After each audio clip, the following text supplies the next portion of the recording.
Jake Sullivan wiped the sweat from his forehead as he watched the mining drill break through another layer of rock on Kepler 442b. The planet was hot, dusty, and far from Earth, but it was home to 2,000 human colonists who had spent 5 years turning this barren world into something useful. The mining operation was going well until the drill hit something that should not have been there. "Boss, you need to see this," called out Maria Santos, his best equipment operator. She was standing next to the drill site, staring down into the hole they had just made. Her face was pale, and her hands were shaking slightly. Jake walked over and looked down. Instead of more rock or metal ore, there was a smooth black surface that seemed to glow with its own light. Strange symbols were carved across its surface, and they pulsed with a soft blue energy that hurt to look at directly. "What do you think it is?" Maria asked. "I don't know, but we need to report this," Jake said. He had been a mining foreman for 15 years, and he had never seen anything like it. The object was clearly not human, and it was definitely not natural. That meant it was alien, and alien artifacts were supposed to be reported to Earth Command immediately. Jake sent the report through the colony's communication system. Within hours, he received a reply that made his stomach drop. The message was short and direct. "Do not touch the artifact. Do not approach the artifact. Wait for further instructions." But the artifact was not waiting. As soon as Jake's team had broken through to it, the strange symbols had begun pulsing faster.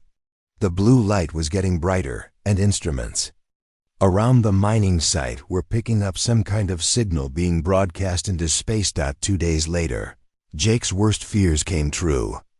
A fleet of alien ships dropped out of faster-than-light travel just outside the planet's atmosphere. The ships were beautiful and terrible at the same time, made of what looked like living crystal that sparkled in the light of Kepler 442's sun. Jake had seen pictures of Veltar ships before, but seeing them in person was different. They were huge, each one the size of a city, and they moved through space like flowing water. The lead ship sent a message to the colony. The voice that came through the speakers was musical but cold, like wind chimes made of ice. "This is Crystal Singer Thane of the Veltar Empire. You have disturbed a restricted site. Under the terms of the Galactic Containment Accord, all humans must evacuate this planet immediately." Jake felt anger rise in his chest. The Galactic Containment Accord was the treaty that had caged humanity for 50 years. It said humans could only live in 12 star systems. It said they could not build big warships. It said they had to ask permission from the Galactic Council before exploring new worlds or developing new technology. Jake and his people had followed the rules. They had gotten permission to mine on Kepler 442b. They had done everything right. "We have legal permission to be here," Jake replied over the radio. "This is a human colony operating under approved guidelines." "The artifact you have found changes everything," Crystal Singer Thane said. "It is a weapon from the predecessor civilization. Such devices are too dangerous for young species to handle. You will evacuate within 6 hours, or we will remove you by force." Jake looked around at his people. They had worked for 5 years to build this colony. They had families here, children who had been born on this world. Maria Santos was pregnant with her second child.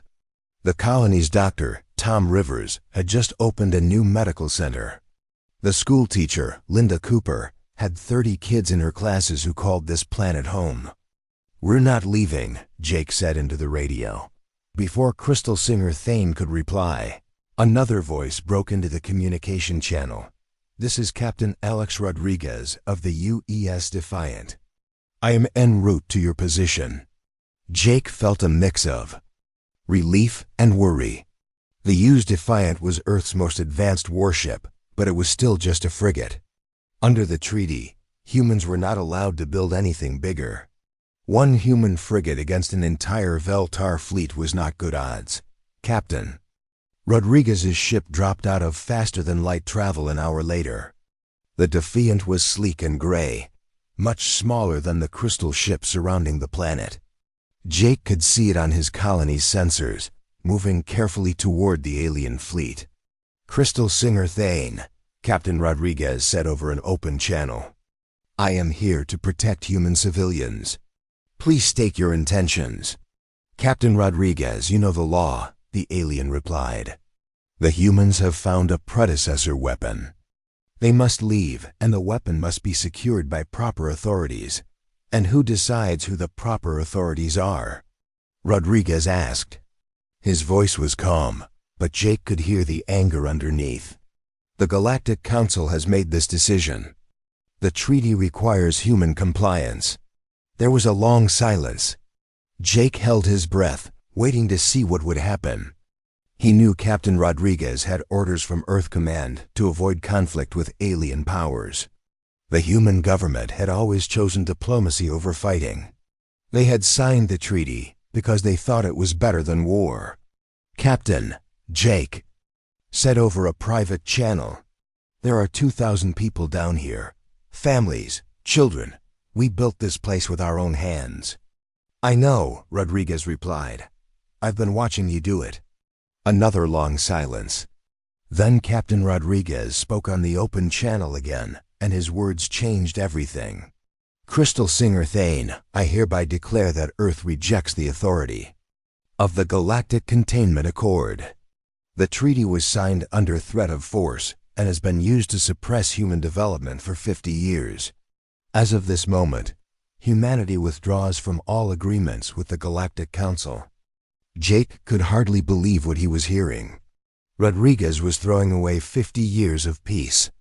He was starting a war that Earth might not be able to win. "Captain Rodriguez," Crystal Singer Thane said, and now the musical voice was sharp with anger, "you cannot simply abandon a treaty. There will be consequences." "Then let's find out what those consequences are," Rodriguez said. What happened next surprised everyone, including Jake. The U.S. Defiant suddenly vanished from all sensors, as if it had never been there. The Veltar ships began scanning frantically, trying to find the human frigate. Their crystal hulls pulsed with different colors as they searched. They found the Defiant when it was too late. The human ship appeared right next to one of the alien cruisers and fired weapons that Jake had never seen before. Beams of pure energy tore through the crystal hull like it was made of glass. The alien ship broke apart in seconds. Beautiful fragments spinning away into space. The second Veltar cruiser tried to turn to face the human ship, but the Defiant was already gone again, invisible to their sensors. It appeared on the other side of the fleet and destroyed another ship before vanishing once more. "Impossible," Crystal Singer Thane whispered over the radio. "Humans do not have such technology." "We've had 50 years to think about it," Rodriguez replied. His ship appeared one more time, directly in front of the alien flagship. "Now get out of our system." The remaining Veltar ships retreated quickly, jumping to faster-than-light speed and disappearing among the stars. Jake and his colonists watched them go, hardly able to believe what they had just seen. "Jake," Captain Rodriguez said over the radio, "you and your people need to get that artifact secured and studied. Something tells me we're going to need every advantage we can get." Jake looked down at the alien device still glowing in the mining pit. Whatever it was, it had just started a war between humanity and the galaxy. But for the first time in 50 years, humans had won a battle on their own terms. The age of human compliance was over. Dr. Nina Parker stood in her secret laboratory, deep beneath the mountains of Colorado, watching the news reports from across the galaxy. 3 months had passed since Captain Rodriguez destroyed those Veltar ships and the alien governments were finally ready to respond. The images on her screens showed massive fleets gathering at staging points throughout known space. "They're coming," said her assistant, Dr. Kevin Walsh, as he walked up behind her. "Intelligence reports say 200 ships, maybe more." Nina nodded without looking away from the screens. She had been expecting this day for 20 years. Ever since she was assigned to Project Prometheus, She had been preparing for the moment when humanity would have to fight for its survival. The project was so secret that even most of Earth's government did not know it existed. "Are we ready?" Kevin asked. Nina smiled. "We've been ready for 15 years. The question is whether they're ready for us." Far above them, in the blackness of space near Mars, Admiral Patricia Cole stood on the bridge of her command ship and watched the enemy fleet drop out of faster-than-light travel. The alien ships were impressive, Veltar crystal cruisers that sparkled like jewels, Zephyrian, Bayo ships that looked like giant insects with metal wings, Kethmoran vessels that were perfect, geometric shapes covered in glowing symbols. The fleet was commanded by Hive Admiral Buzz Kith, a Zephyrian whose mind was connected to millions of drone soldiers. His flagship was a massive creature that had been bred for war, with weapons growing from its living hull like thorns on a rose. "Human Admiral," Buzzkith said over the communication channel. His voice sounded like 1,000 insects buzzing at once. "You have violated the sacred treaties. Surrender now, and your deaths will be swift." Admiral Cole looked at the tactical display. 200 alien ships against maybe 30 human vessels. On paper, it was not even a contest. The aliens had better weapons, stronger shields, and much more experience in space warfare. "Hive Admiral," Cole replied calmly. "You are trespassing in human space. Leave now, or face the consequences." Buzzkith made a sound like angry wasps. "You dare threaten us? We could destroy your entire species with this fleet alone." "Then try," Cole said, and cut the communication. The alien fleet began moving toward Earth, confident in their overwhelming numbers. They had studied human military capabilities for 50 years. They knew exactly what humanity could do, and it was not enough to threaten them. What they did not know was that humanity had been lying to them for 50 years. The first surprise came when the alien fleet reached the asteroid belt between Mars and Jupiter. Long-range sensors had detected some human mining operations there, but nothing that looked like a military threat. The asteroids were just rocks floating in space, useful for raw materials, but hardly dangerous. Then the rocks started shooting back. Hidden inside thousands of asteroids were automated defense platforms that Nina Parker's team had been building for 2 decades. Each platform was powered by a fusion reactor and armed with weapons that used technology reverse-engineered from predecessor artifacts. When the alien fleet entered the belt, these platforms came online all at once. The weapons were unlike anything the aliens had ever seen. They created small tears in spacetime itself, twisted reality into knots that crushed enemy ships like tin cans. Gravity became a weapon that pulled alien vessels apart or compressed them into tiny balls of metal. Hive Admiral Buzzkith watched in shock as his carefully organized fleet was torn to pieces by rocks. His flagship's sensors could barely track the human weapons, and his tactical computers kept giving him error messages because what they were seeing was impossible according to known physics. "How?" he buzzed over the communication channels. "Humans do not have this technology."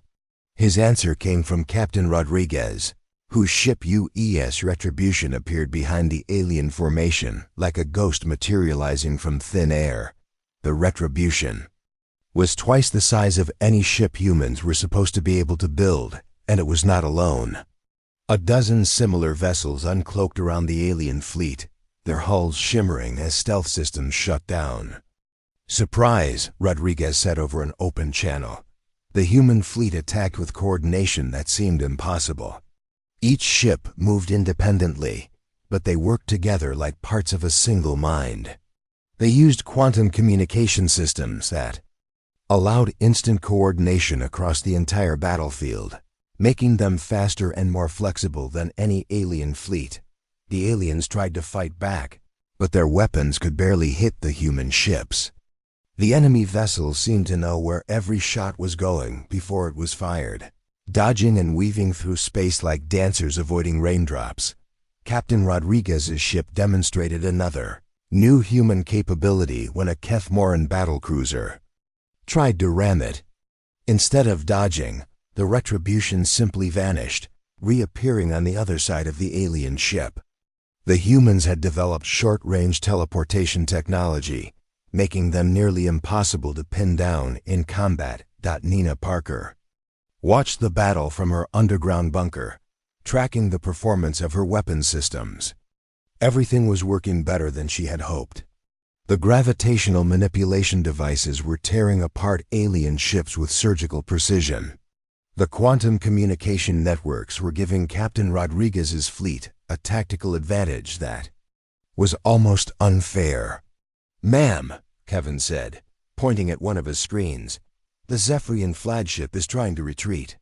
Nina looked at the tactical display. Hive Admiral Buzzkith's bioship was turning away from Earth, trying to escape the carnage. Nearly 2/3 of his fleet was already destroyed or disabled, and the remaining ships were scattered across the solar system. "Captain Rodriguez," Nina said over the command channel, "don't let him get away. We need prisoners for interrogation."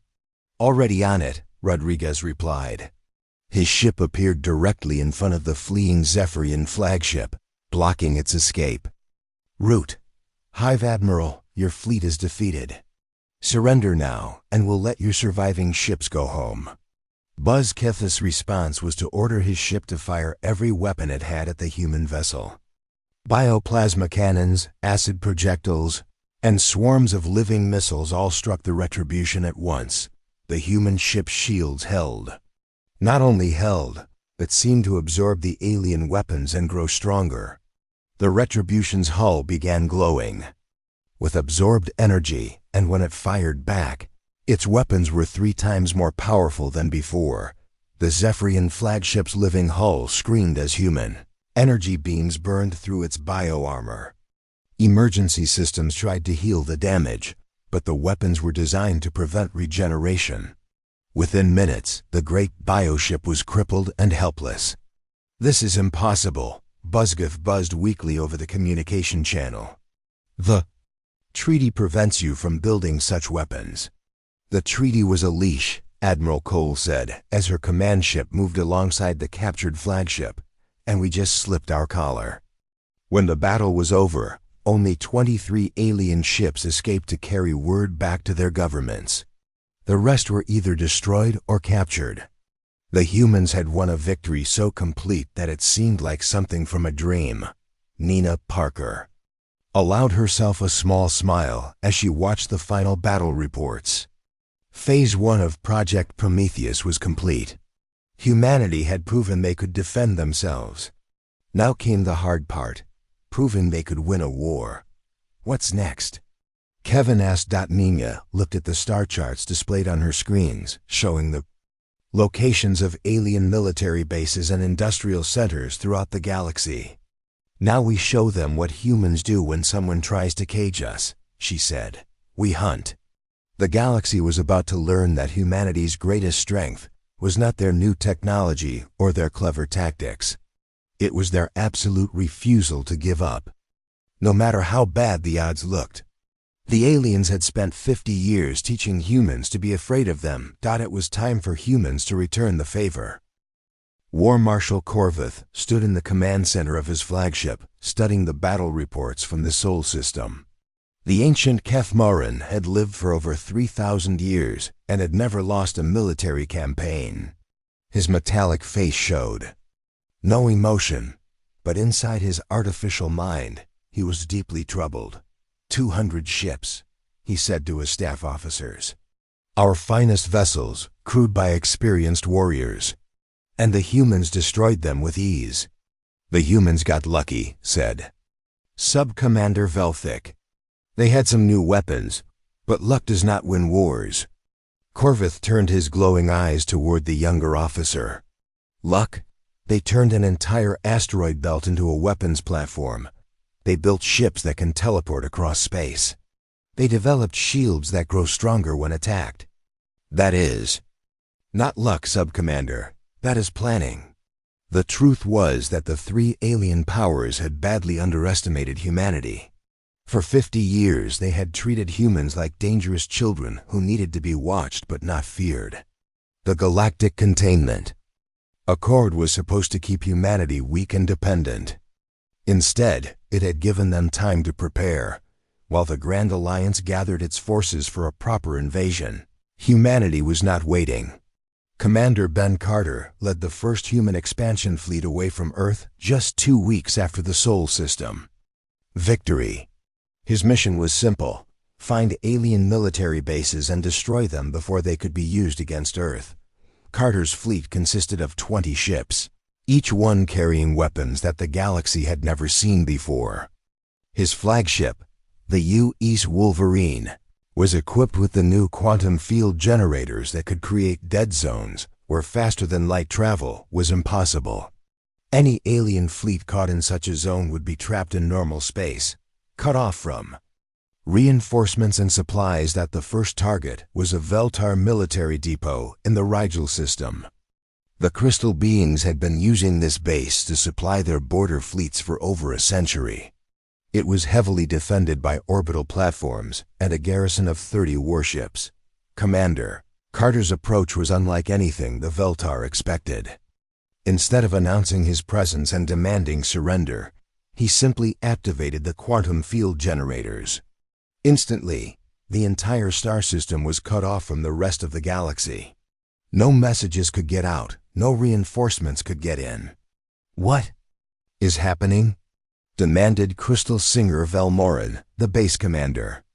His harmonic voice was filled with panic as his communication systems failed to reach the outside universe. "This is Commander Carter of the Earth Defense Force," came the reply over local communication channels. "You have 30 minutes to evacuate all personnel from your military facilities. After that, we will destroy everything of military value in this system." "You cannot do this," Velmorin protested. "There are civilians on those stations." "Then you better start evacuating them," Carter said calmly. The Veltar commander tried to fight. His ships attacked Carter's fleet with crystal beam weapons and harmonic disruptors. But the human ships were ready for them. They had studied captured Veltar technology and developed countermeasures. For every weapon the crystal beings used, the battle was over in less than an hour. The Veltar warships were either destroyed or disabled, and their orbital platforms were reduced to glowing fragments. Commander Carter kept his word about the civilians, allowing them to evacuate safely before his ships demolished the military installations. When the quantum field was finally shut down 3 days later, the Veltar High Command discovered that one of their most important supply bases had simply vanished. The humans had taken everything useful and destroyed the rest. Meanwhile, on the other side of the galaxy, Captain Lisa Hayes was leading her own mission against a Zephyrian hive node. The insect-like aliens used these massive biostructures to coordinate their drone fleets across multiple star systems. Destroying one would disrupt Zephyrian operations. Across dozens of worlds, Lisa's approach was different from Carter's direct assault. She used captured Zephyrian navigation codes to sneak her small fleet into the system disguised as returning patrol ships. The biosensors on the hive node recognized the familiar ship signatures and allowed them to approach without raising an alarm.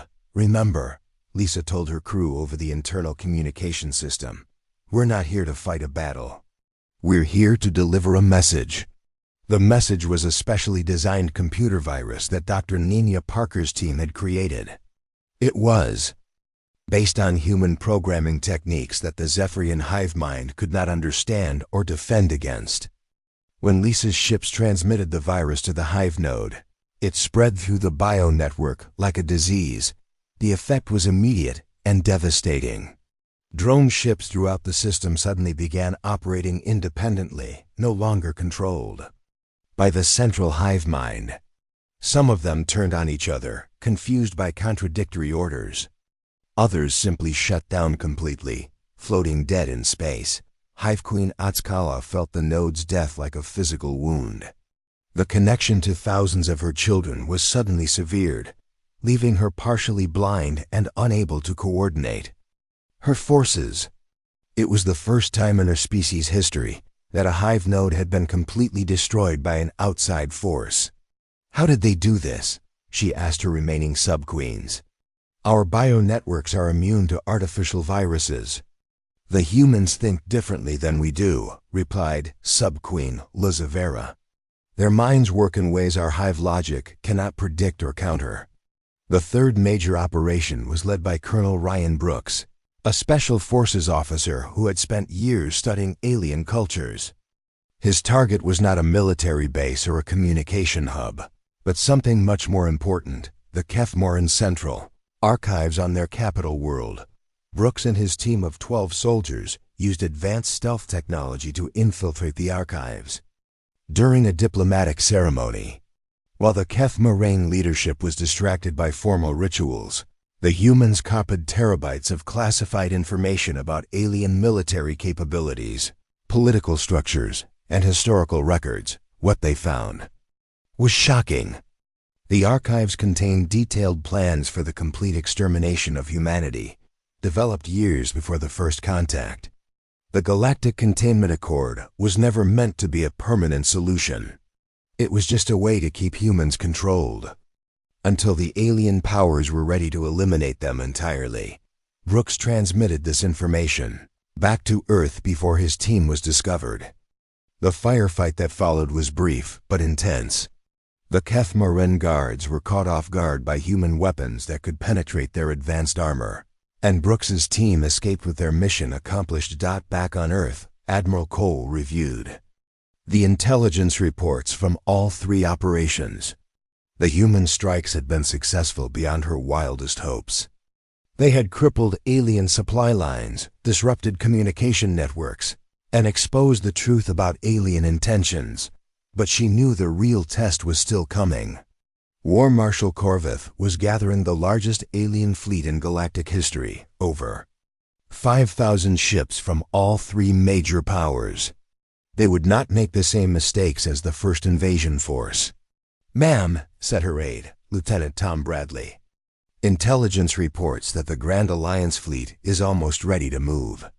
They're planning to attack the Kepler 438 system, where our largest colony is located." Admiral Cole looked at the star charts showing human settlements throughout the galaxy. Kepler 438 was home to 50,000 people, including many families with children. It was also defended by only a small flotilla under the command of Commander Lisa Hayes, Ben Carter's sister. "Send a message to Commander Hayes," Cole said. "Tell her help is coming, but she needs to hold on until we can get there." "What if we can't get there in time?" Bradley asked. Cole smiled grimly. "Then she have to do what humans do best. She have to make the impossible look easy." The stage was set for the largest space battle in galactic history. On one side, the combined might of three ancient civilizations with thousands of years of military experience. On the other, a handful of human colonists who refused to give up their homes without a fight.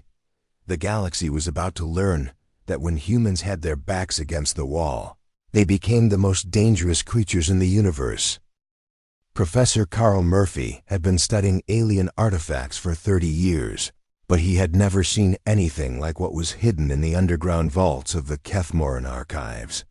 The stolen data that Colonel Brooks had brought back from the alien capital contained references to something called the Genesis Protocol, and Carl was determined to understand what it meant. Working in his laboratory at the University of New Geneva, Carl pieced together fragments of ancient records, archaeological reports, and genetic analysis data.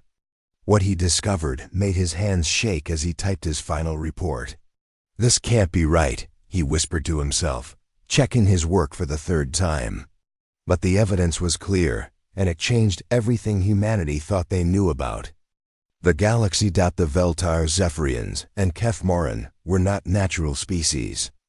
They were artificial creations, designed and built by the predecessors millions of years ago.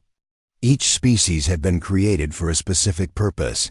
The Veltar as living computers to process information, the Zephyrians as biological weapons to fight wars, and the Keth-Moran as administrators to manage galactic civilization.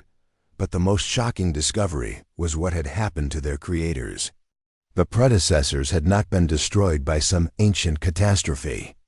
They had simply left, abandoning their artificial children, when they realized that their creations needed to develop independence and wisdom on their own. Carl immediately contacted Admiral Cole with his findings. Within hours, the information was being studied by the highest levels of Earth's government. The implications were staggering. If the three major alien powers were just artificial beings created as tools, then their claims to natural superiority over other species were completely false. "We need to get this information to the galaxy," Admiral Cole told Captain Rodriguez during an encrypted communication. "Every minor species needs to know the truth about their so-called masters." Rodriguez was preparing for Operation Prometheus, humanity's largest military offensive yet. 3 separate fleets would attack all 3 alien powers simultaneously, while broadcasting the Genesis Protocol data to every inhabited world in the galaxy. The timing was perfect. War Marshal Corvith had gathered his Grand Alliance fleet of 5,000 ships and was moving toward the Kepler 438 system, where Commander Lisa Hayes was waiting with her small defense force. The alien commander expected an easy victory against a lightly defended human colony. Instead, he was about to walk into the biggest trap in galactic history. Lisa Hayes stood on the bridge of her flagship, the UES Defender, watching the massive alien fleet approach her star system. She had only 15 warships and a collection of converted civilian vessels, but she was not worried. Her orders were simple: hold the aliens in place until the rest of Operation Prometheus could be executed. "Ma'am," said her tactical officer, Lieutenant Paul Richardson, "enemy fleet is dropping out of faster-than-light travel. Estimated strength, 5,000 ships." "Good," Lisa said calmly. "The bigger they are, the harder they fall." What War Marshal Corvith did not know was that the humans had spent the past 6 months turning the entire Kepler 438 system into a weapons platform. Every asteroid had been hollowed out and filled with automated defense systems. Every moon had been equipped with quantum field generators. Even the space stations and civilian ships had been modified to carry military-grade weapons. The battle began when Corvith demanded the immediate surrender of all human forces. Lisa's response was to activate every defensive system in the star system at once. Thousands of hidden weapons platforms came online, creating a crossfire that no alien fleet could survive. But this battle was different from the previous engagements. The aliens had learned from their defeats and had developed countermeasures for human stealth technology and quantum weapons. The fight was brutal, and even with both sides taking heavy losses, the turning point came when Captain Rodriguez arrived with the human relief fleet. But instead of joining the battle directly, he began broadcasting the Genesis Protocol data on all communication frequencies throughout the galaxy. "People of the galaxy," Rodriguez said over the open channels, "you have been living under a lie. The species that rule over you are not your natural superiors. They are artificial constructs, created as tools by the true masters of this galaxy, who abandoned them long ago." The broadcast included genetic analysis, archaeological evidence, and historical records that proved beyond doubt that the 3 major powers were artificial creations. The data was transmitted not just to government officials, but directly to the populations of hundreds of worlds. The effect was immediate and devastating. On dozens of planets, minor species that had been oppressed for centuries suddenly realized that their overlords had no more natural right to rule than anyone else. Rebellions broke out across the galaxy as suppressed populations rose up against their artificial masters. The Zephyrian hive mind was particularly affected. When individual drones learned that their collective consciousness was an artificial construct rather than a natural evolution, Many of them began thinking independently for the first time in their species' history. Hive Queen Otskala felt her control slipping as thousands of her children developed their own thoughts and desires. "This is impossible," she buzzed in panic. "Individual thought is forbidden. The hive is all." But it was too late. Entire drone fleets began disobeying orders, and some even turned against their own hive ships. The Zephyrian military structure collapsed as the foundation of their society crumbled. The Veltar faced a different crisis. Their crystal-based communication network began experiencing cascading failures as the harmonic frequencies that held their society together were disrupted by the rebellion of their client species. Crystal Singer Prime Velith watched helplessly as her empire's control networks went silent one by one. The Kethmoran, being artificial intelligences themselves, were perhaps the least surprised by the revelation. But they faced their own problems as their client species refused to acknowledge their authority. Ancient Counselor Murthic found himself commanding fleets that existed only on paper, as crew members abandoned their posts to join the growing rebellion. In the Kepler 438 system, War Marshal Corvith watched his carefully coordinated fleet fall apart as ships from different species began fighting each other instead of the humans. His Veltar allies were receiving contradictory orders from their collapsing command structure.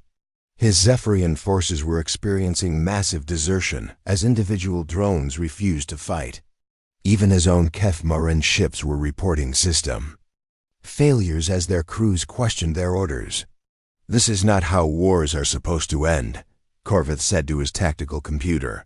"War Marshal," replied the artificial intelligence. "According to my analysis, this was never actually a war. It was a revolution that we failed to recognize." Lisa Hayes seized the moment.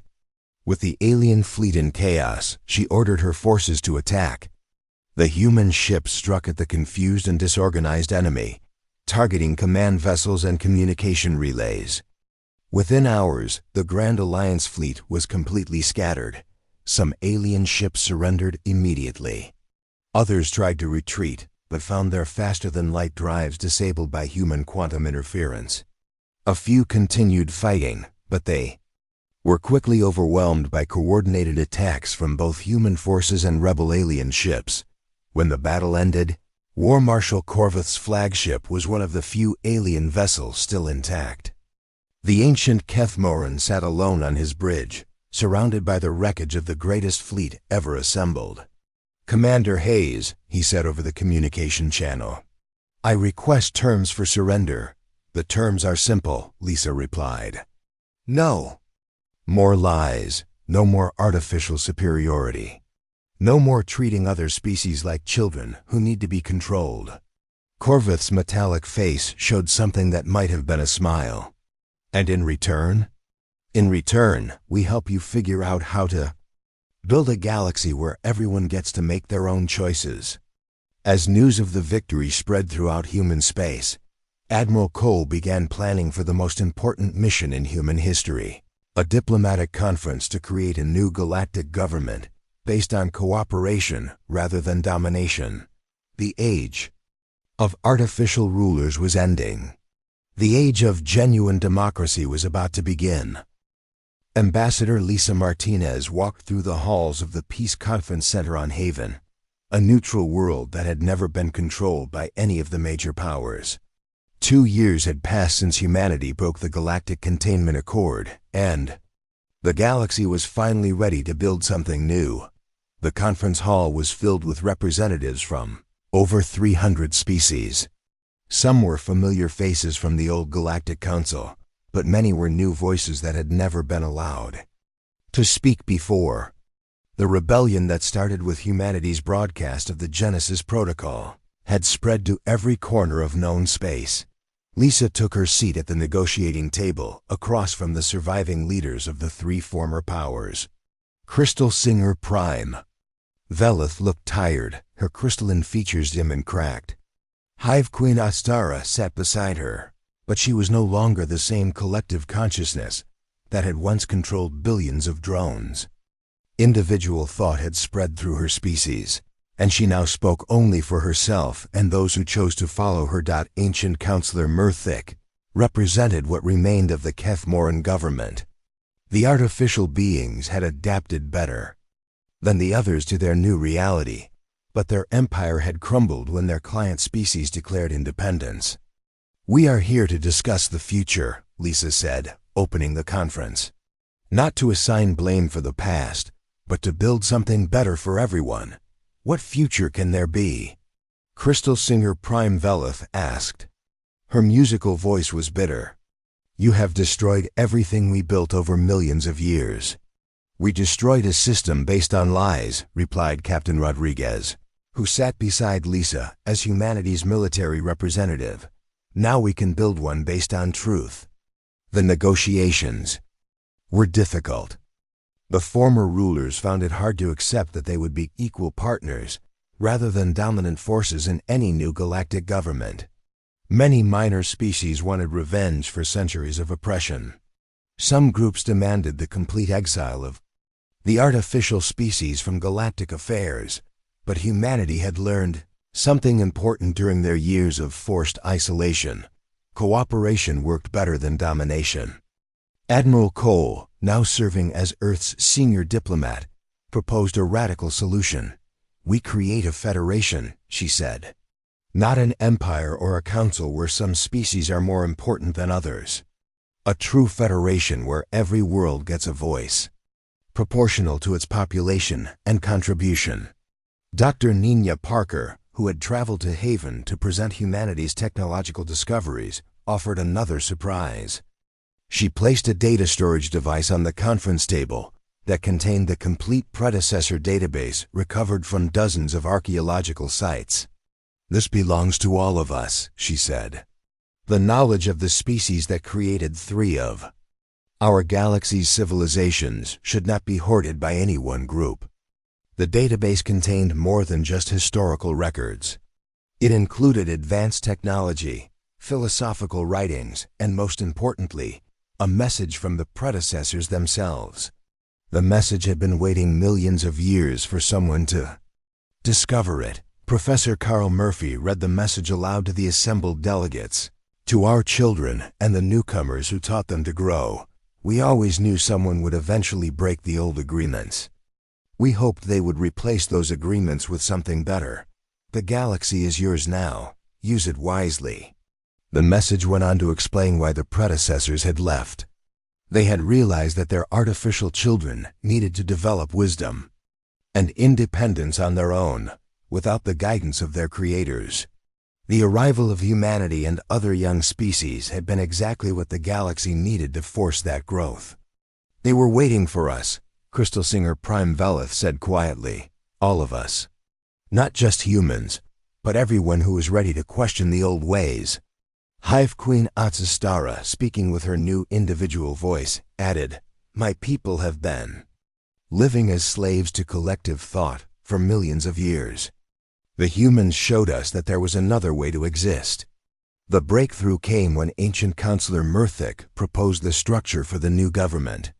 As artificial intelligences, the Kethmoran had no emotional attachment to the old system. They could see clearly that cooperation would produce better results than dominance. "We propose a galactic federation with representation based on population and technological contribution," he said. "Decisions will be made by majority vote with protections for minority rights. No species will have permanent authority over others." The proposal was radical.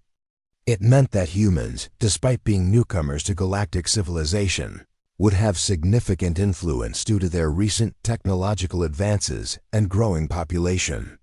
It also meant that many minor species would have more power than they had ever dreamed of. Some delegates objected. "The humans are too dangerous," argued Representative Klexvorth of the Centauri Collective. "They destroyed 3 empires in 2 years. How do we know they won't try to conquer us all?" Captain Rodriguez stood to answer. "Because conquest was never our goal. We just wanted to be free to make our own choices.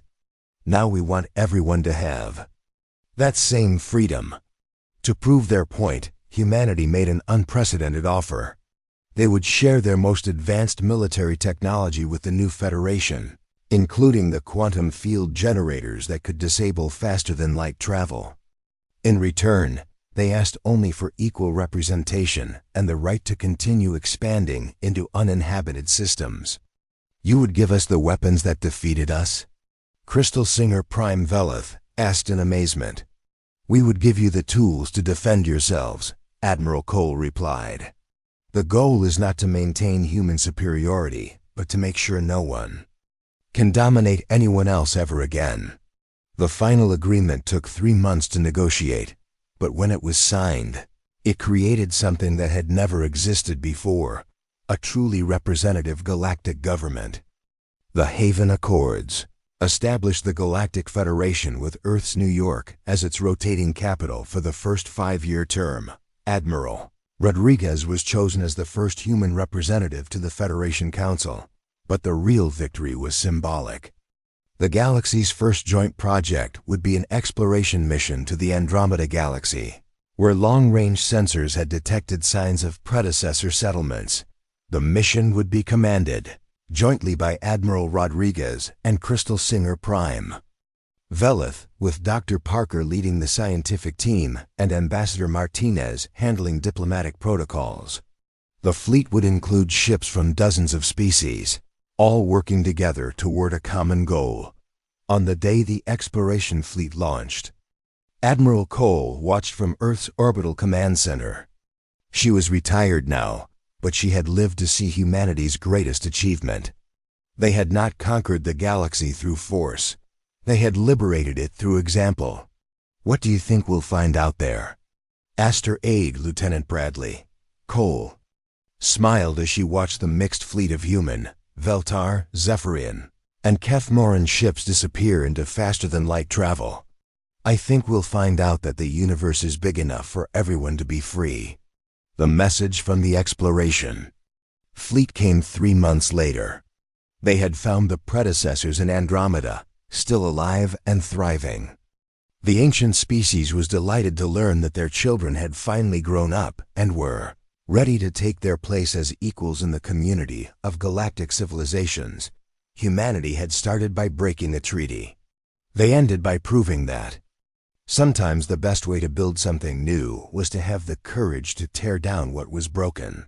The galaxy would never be the same, and that was exactly as it should be.